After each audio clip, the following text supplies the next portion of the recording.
Hi everyone, this is me Amrit Kumar Singh, admin decoding sports.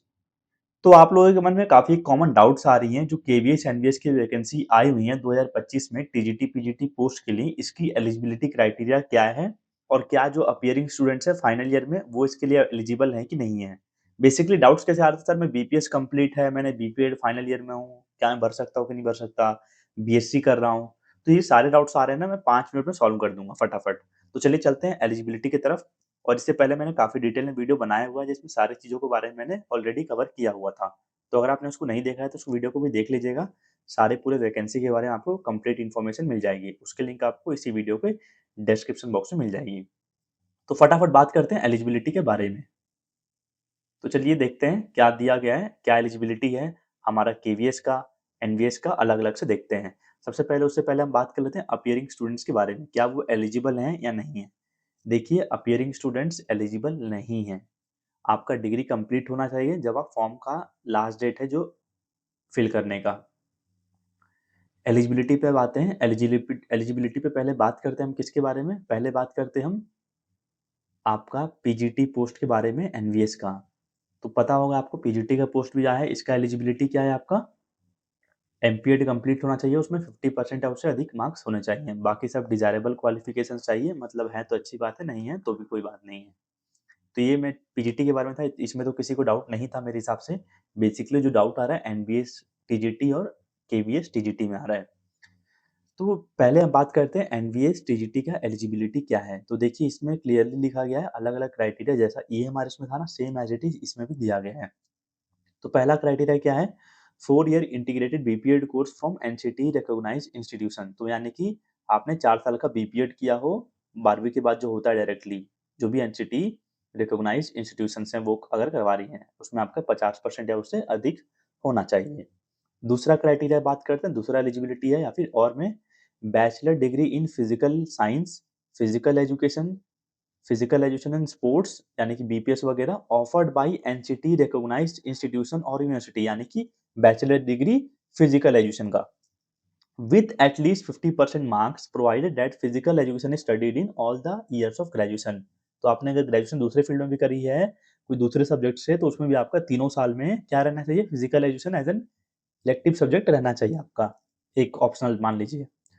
Along with इसके साथ में आपको क्या बोला, बीपीएड भी होना चाहिए आपका, मिनिमम 1 ईयर का। तो बीपीएड भी होना चाहिए आपका ग्रेजुएशन में, और ग्रेजुएशन भी आपका फिजिकल एजुकेशन आपने पढ़ा रहना चाहिए। तो ये हो गया आपका दूसरा क्राइटेरिया। अब आते हैं तीसरे वाले क्राइटेरिया पे। तो इसमें क्या लिया है, bachelor degree with physical education as an elective subject.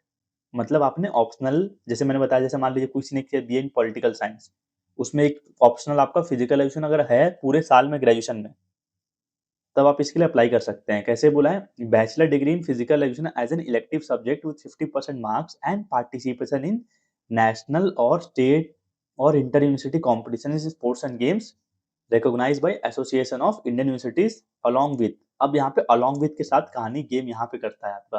Along with मतलब आपका बीपीएस भी होना चाहिए और बीपीएड भी होना चाहिए, या फिर आपने मान लीजिए कोई भी कोर्स किया है, मान लीजिए बीए किया हुआ है, तो बीए में भी आपका तीनों साल में फिजिकल एजुकेशन रहना चाहिए, और आपने बीपीएड भी किया हुआ हो 1 साल का या फिर 2 साल का।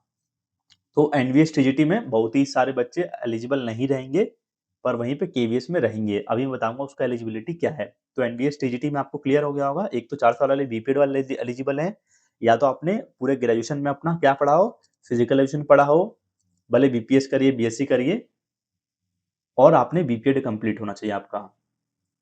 क्लियर है। अब आते हैं केवीएस टीजीटी पे क्या इसकी एलिजिबिलिटी है।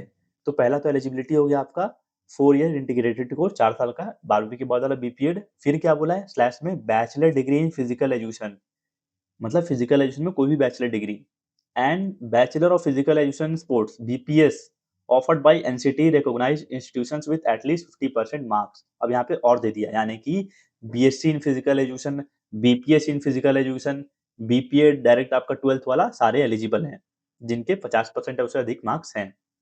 बीपीएस आपका कंप्लीट है, बीएससी कंप्लीट है फिजिकल एजुकेशन में, तो आप टीजीटी पोस्ट के लिए एलिजिबल हैं केवीएस के लिए। पर वहीं पे एनवीएस में काफी सारे कट रहते हैं, ये चीज ध्यान दीजिएगा। तो graduation from a recognised university and BPEd, या फिर आपने कोई बीकॉम किया हो, मान लीजिए कोई भी अलग फील्ड में ग्रेजुएशन किया हो, प्लस आपने बीपीएड किया हुआ हो तो भी आप एलिजिबल हैं टीजीटी पोस्ट केवीएस में। और ये सब डिजायरेबल रिक्वायरमेंट्स हैं, अगर हैं तो अच्छी बात है। आपके पास स्पोर्ट्स सर्टिफिकेट है, वर्किंग नॉलेज है, एक्सपीरियंस है वर्किंग स्कूल में, और डिप्लोमा किया हो आपने नेशनल इंस्टीट्यूट ऑफ स्पोर्ट्स से। तो आई होप आपकी सारी एलिजिबिलिटी इस 5 मिनट में काफी अच्छे से मैंने क्लियर कर दी है। दोनों चीजों को क्लियर कर दी तो चैनल को सब्सक्राइब कर दीजिएगा। अगर आप चैनल पर पहली बार पहुंचे हैं तो मिलते हैं अगली वीडियो में अगली अपडेट के साथ। तब तक के लिए टाटा बाय बाय।